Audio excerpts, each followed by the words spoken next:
Hello అండి. Welcome to our channel. నేను మీ C. ఈరోజు మనం చెప్పుకోబోయే కథ 'ప్రియా నీదాన్ని' పార్ట్ 91. ప్రాణాలు పోయే స్థితిలో ఉన్న ఆమె కళ్ళల్లో వెలుగు ఒక్కసారిగా మమ్మల్ని తాకింది. ఇంకా రాహిణి ఏదో చెప్పబోతున్నట్టు ఊపిరి బలంగా తీసుకుంది. అవని, నేనిక ఎక్కువ కాలం ఉండను. ఈ నొప్పి భరించడం కంటే చచ్చిపోవడం మేలు. నేను పోయాక రిషిని నువ్వే చూసుకోవాలి. అతనసలు భరించలేడు. నువ్వే అతన్ని అక్కున చేర్చుకోవాలి అని రాహిణి వెక్కిళ్ళు పెట్టి ఏడ్చింది. ఆమె ఏడుపు చూస్తుంటే నా కళ్ళు వర్షించాయి. కాసేపటికి గొంతు సవరించుకుంది. ఈ అమ్మాయి ఏంటి ఇలా మాట్లాడుతుంది? నేనెందుకు తనకి ఇలా చేయాలనుకోవద్దు. మా అమ్మ నాన్న వాళ్ళకి నా చిన్నప్పటి నుంచి నేనే లోకం. అప్పుడప్పుడు వెళ్ళి వాళ్ళని కలిసి వస్తూ ఉండు. నా తరపున చిన్న రిక్వెస్ట్ ఇది. ఉంటాను. ఎక్కడున్నా మీ సంతోషాలు చూస్తుంటాను. అప్పుడే నేను సంతోషంగా ఉంటాను అంటూ రాహిణి ఏడుస్తుండగా వీడియో ముగిసిపోయింది. నా తలంతా భారంగా మారిపోయి ఏడుపు ఆపుకోలేకపోయాను. గబుక్కున ఏదో గుర్తుకొచ్చినట్లుగా రిషి వైపు చూశాను. రక్తం చిందించేలా ఉన్న అతని కళ్ళ నుంచి అశ్రువులు దారాలు కడుతున్నాయి.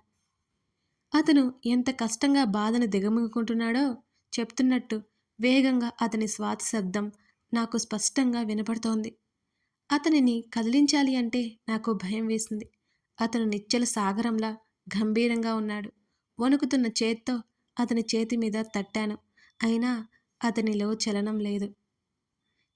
ఈ సముద్రంలో నా స్పర్శకి ప్రకంపన కూడా కలగలేదు. వెంటనే అతని చెంప మీద చేయి వేసి ముఖాన్ని నా వైపుకు తిప్పుకున్నాను. అతనికి ఏం చెప్పాలో కూడా నాకు అర్థం కావడం లేదు. నా పెదవి బిగించి నా బాధను ఆపేసుకుంటూ అతని వైపు చూశాను నేను.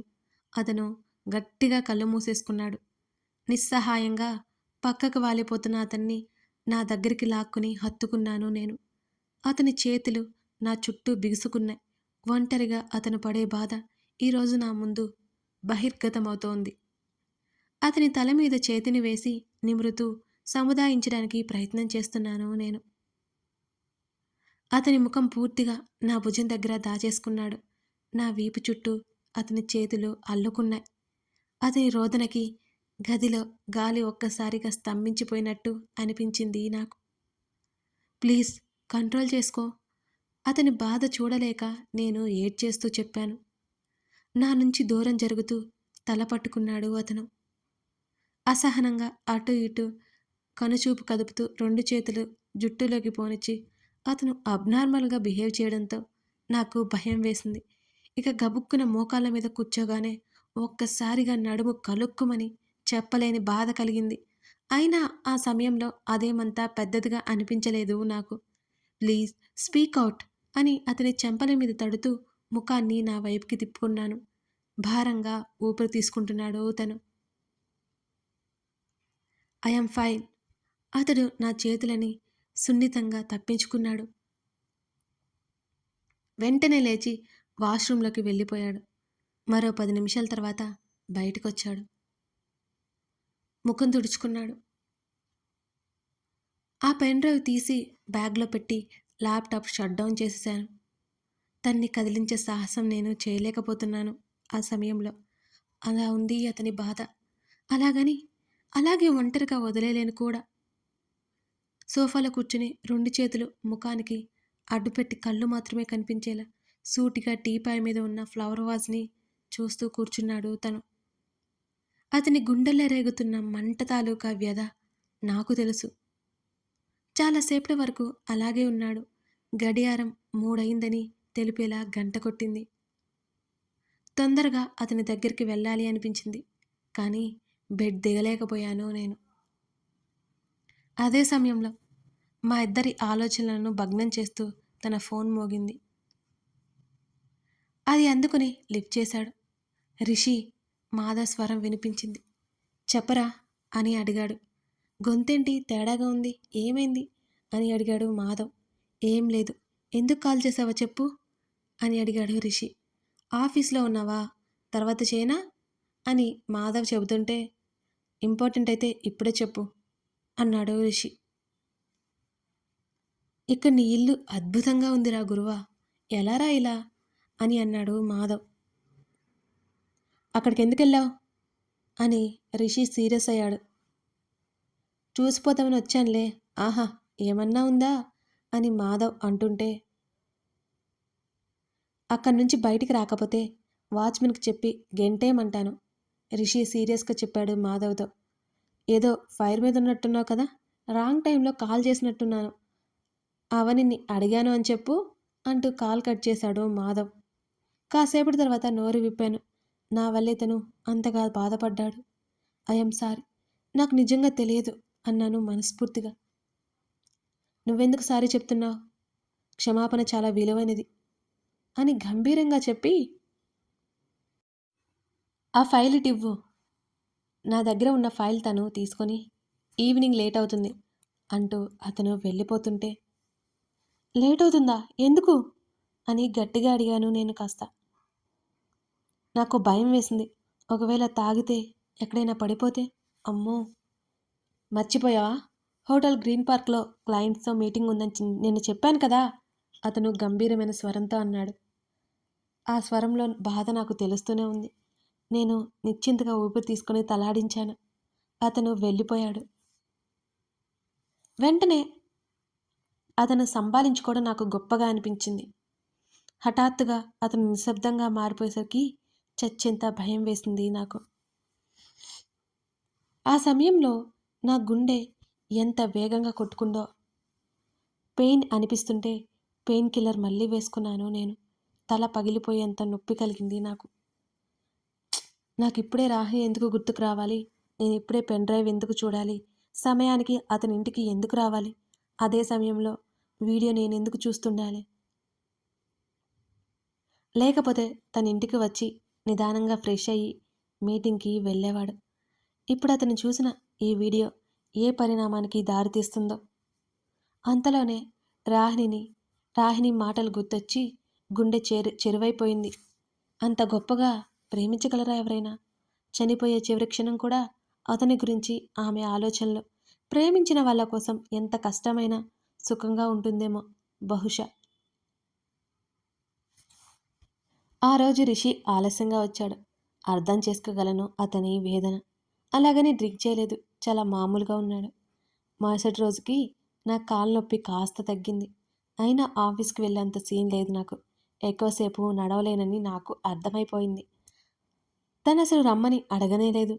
మరి అతనికి అలా లేను కదా నేను. ఏదో ఒకటి మాట్లాడేస్తుంటాను, తను బదిలిస్తున్నాడు. ఆ వీడియో చూసినప్పటి నుంచి అతను ఇంకా దిగులుగా మారిపోవడం నాకు అర్థమవుతూనే ఉంది. శాంతమ్మ హెల్ప్తో త్వరగానే నడిచేస్తున్నాను. అలాగైనా వారం రోజులు పట్టింది నాకు అప్పటికే నడవడానికి. నేను ఆఫీస్కి వస్తాను అన్నాను ఓ రోజు. ఏం పర్వాలేదు, రెస్ట్ తీసుకో, ఇక్కడ నుండి వర్క్ అవుతోంది కదా, సరిపోతుంది అతడు మిర్రర్లో చూసుకుంటూ జుట్టు సరిచేసుకుంటూ అన్నాడు. పెరిగిన అతని గడ్డాన్ని చూస్తున్నా. ఇందులో కూడా ఇలా బాగున్నాడనుకో. లేదు, ఇప్పుడు నాకు బాగానే ఉంది అన్నాను నేను. నేను చెప్పింది ఏ రోజు విన్నావు నువ్వు? తను విసుక్కున్నాడు నా మీద. నువ్వు నాకు ఒక్క మాటైనా మంచి మాట చెప్తే వింటాను. అన్నీ నాకు విరుద్ధంగా చెప్తే నేను ఎలా వింటాను? భుజాలు కదిలించాను. నీ ఇష్టమిక, తన వస్తువులు తీసుకుంటూ చెప్పాడు. నాతో గోల ఎందుకు అనుకున్నాడేమో. ఇకేం మాట్లాడలేదు. కింద వెయిట్ చేస్తుంటాను, వచ్చేసాయి అన్నాడు. కింద వెయిట్ చేయి, నేను వచ్చేస్తాను అన్నాను. తను కిందకి వెళ్ళిపోయాడు. చీర సరిచేసుకుని నా బ్యాగ్ తీసుకుని కిందకి నడిచాను మెల్లిగా. కొంచెం నొప్పి అయితే ఉంది, కానీ అది లెక్కలోది కాదు. అతడు వాచ్మెన్తో ఏదో మాట్లాడుతున్నాడు. నేను వెళ్ళి కారులో కూర్చున్నాను. ఇద్దరం బయలుదేరాం. ఈ వారం రోజులు అతని సమక్షాన్ని ఎంత మిస్ అయ్యానో నాకు తెలుసు. అందుకే ఇక ఇంట్లో ఉండదలుచుకోలేదు నేను. శాంతమ్మ హడావుడిగా వచ్చి క్యారియర్ ఇచ్చిపోయింది మాకు. మ్యామ్, మీరు బాగానే ఉన్నారా అని అడిగింది నవ్య. ఆ, ఎందుకలా అడిగా అన్నాను. అదేం లేదు, ఆఫీస్కి రాలేదు కదా ఈ మధ్య అంటూ చిన్నగా గొనిగింది. పడ్డానని చెప్పలేను కదా, చిన్న హెల్త్ ప్రాబ్లం అనగానే తలాడించి వెళ్ళిపోయింది. నన్ను తన క్యాబిన్లో ఉంచుకున్నందుకు రిషి మీద కోపం వచ్చేసి మధ్యలో నాకు. లంచ్ టైంలో తన దగ్గరికి వెళ్ళాను. మాధవ్తో కాల్లో ఉన్నాడు. అతను కాస్త ఫ్రీగా మాట్లాడేది మాధవ్తోనే కదా. అతని మాటలు వింటుంటే అర్థమైంది. మాధవ్ మాటలు సన్నగా వినబడుతున్నాయి నాకు, దగ్గరే ఉండడంతో. నేను వినను నీ మాటలు. నన్ను తిట్టావు. ఇప్పుడు టర్న్ నాది అని అంటున్నాడు మాధవ్. ఏయ్ ఆపు చిన్నపిల్లల్లా. చెప్పిందే పదే పదే చెప్పి విసుగు తెప్పిస్తావు. రిషి గదిమేశాడు. అదిగో మళ్ళీ నన్ను విసుక్కుంటున్నావురా నువ్వు అని అలిగినట్టుగా అన్నాడు మాధవ్. నువ్వు ఫోన్ పెట్టకపోతే అక్కడ వచ్చి విరగ్గొడతా రిషి చిరాగ్గా అన్నాడు. మిత్రద్రోహివి, దుర్మార్గుడివి. మాధవ్ మాటలు వింటూనే కాల్ కట్ చేసి పడేశాడు రిషి. పుసుక్కునే నవ్వేయడంతో నా వైపు కళ్ళు చిన్నవి చేసి చూశాడు రిషి. పెదవులు లోపలికి మడిచి ఫుడ్ ప్లేట్లో తనకి పెట్టి ఇచ్చాను. ఈ మధ్య కాస్తైన టైంకి భోజనం చేస్తున్నాడని తృప్తి నాకు. నీ డిజైన్స్ ఫైనల్ అయ్యాయి. ఆల్రెడీ వర్క్ స్టార్ట్ అయిపోయింది. 4 days అయింది అని అన్నాడు రిషి. తెగ ఉత్సాహపడిపోయాను నేను తన మాటలకి. నిజంగానా? నేను అసలు నమ్మలేకపోతున్నాను తన మాటలు వింటుంటే. అవును అని అన్నాడు తను. నేనేమైనా అనుకుంటానని అవి ఇవి ఫైనల్ చేసేసావా? నేను మాట్లాడుతుండగానే భోజనం పూర్తి చేసి హ్యాండ్ వాష్ చేసుకోవడానికి వెళ్ళిపోయాడు తను. నాది అయ్యాక మొత్తం సర్దేశాను. నీకు అతి ఆలోచనలు ఎక్కువని నీకెప్పుడైనా అనిపించిందా అని సీరియస్గా నన్నే చూస్తూ అన్నాడు రిషి. అతని మాటల్లో వెటకారం తొంగి చూసింది. ఆటోమేటిక్గా నా మూతి పక్కకెళ్ళిపోయింది. మామూలుగా అడుగుతున్నాను, అందులో తప్పేముంది అని అన్నాను నేను.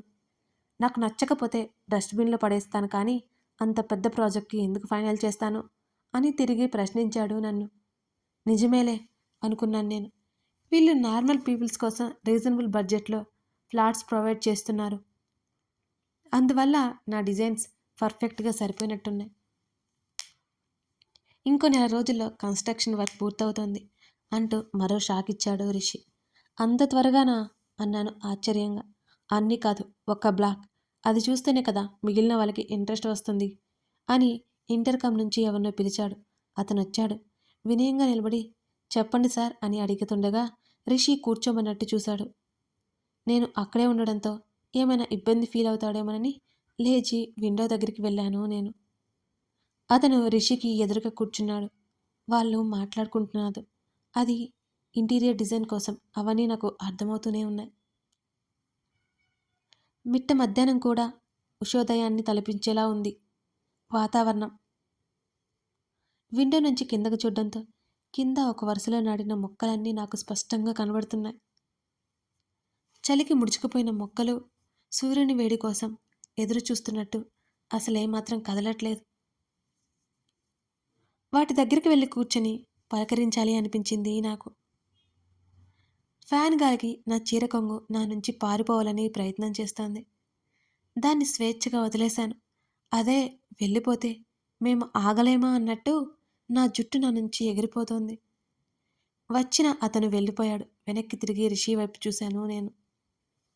అతడేమో డిజైన్స్ చూస్తున్నాడు. మళ్ళీ బయటికి చూపులు సారించాను. ఆఫీస్కి ఎదురుగా కెఫ్టేరియా ఉంది. చుట్టి పరిసరాలు గమనించే అలవాటు నాకు ఎప్పటినుంచో ఉంది. ఇదేమీ వింత అలవాటు నాకు అర్థం కాదు. ఇలా చేయొద్దు, ఇలా చేయొద్దు అని ప్రతిసారి అనుకుంటాను, కానీ తెలియకుండానే చుట్టూ గమనించేస్తూ ఉంటాను. కేఫ్ నుంచి ఒక అమ్మాయి బయటకు వస్తుండగా వెనక ఒక అబ్బాయి వచ్చాడు. ఆమె చేతిని పట్టుకుని ఆపి ఏదో మాట్లాడుతున్నాడు. వాళ్ళ ముఖాలు సరిగ్గా అర్థం కావడం లేదు. ఎత్తులో నేను ఉండడం వల్లనేమో. హ్యాండ్ బ్యాగ్ తీసుకుని బద బద అతని భుజం మీద కొట్టేసింది ఆ అమ్మాయి. మొదట షాక్ అయినా ఫక్కున నవ్వేశాను నేను వాళ్ళని అలా చూసి. అతనేదో చెప్పడానికి ప్రయత్నం చేస్తున్నాడు. నేను చూస్తుండగానే అతన్ని ఆమె హత్తుకుంది. నిట్టూర్చి అక్కడి నుంచి వచ్చేశాను నేను. ఇలాంటివి చూడ్డం మన వల్ల కాదులే అనుకున్నాను. అతని టేబుల్ దగ్గరికి వెళ్ళి రిషి ముందుకు తొంగి చూశాను. ఇంటీరియర్ డిజైనర్గా నేను పనిచేశాను అంటున్న ఆ మాటకి తల ఎత్తి నా వంక చూశాడు. క్షణకాలం పాటు ఆశ్చర్యంగా చూశాడు. అతని చూపులకి కంగారేసి వెనక్కి సర్దుకున్నాను నేను. నోరాగదు అని మూతి మీద ఒక్కటి కొట్టుకోవాలనిపించిందే, కానీ బాగోదని ఊరుకున్నాను నేను. కథ కొనసాగుతోంది. ఈ స్టోరీ 2 episodes అడుగుతున్నారు, కానీ నేను అప్పటికే ధరణి కళ్యాణం 2, ఇదొకటి ప్రేమ మజిలీ 2, మొత్తం 5 episodes చేస్తున్నాను. నాకు టైం అయితే అంతవరకు సరిపోతుంది. ఇంకా ఇద్దామా అనుకుంటే ఈ స్టోరీకి కనీసం ఒక 2, 3,000 లైక్స్ కూడా రావట్లేదు. ఎంత కష్టపడినా మాత్రం ఇంతే కదా అనే ఫీల్ కూడా ఉంది. అరే! వీళ్ళు ఇంతమంది చూస్తున్నారు. చేద్దాం అనే ఇంట్రెస్ట్ రావాలంటే మీ రెస్పాన్స్ కూడా ఉండాలి కదండీ! మీ నుంచి ఏం రాకపోతే నేనైనా ఏం చేయగలను? అప్పటికి నేను చాలా చేస్తున్నాను రోజుకి 5, 6 ఎపిసోడ్స్ అంటే నిజంగానే టైమ్ స్పెండ్ చేస్తున్నాను నేను కూడా. మీరు కూడా అంతే ఇంట్రెస్ట్‌గా లైక్స్ చేస్తే కదండీ! మీరు కాస్త ఎంకరేజ్ చేస్తేనే కదండీ నేను కూడా ఇంకా ఎక్కువ టైమ్ స్పెండ్ చేయగలను. నాకు ఇంట్రెస్ట్ వస్తుంది. Thank you for watching this video.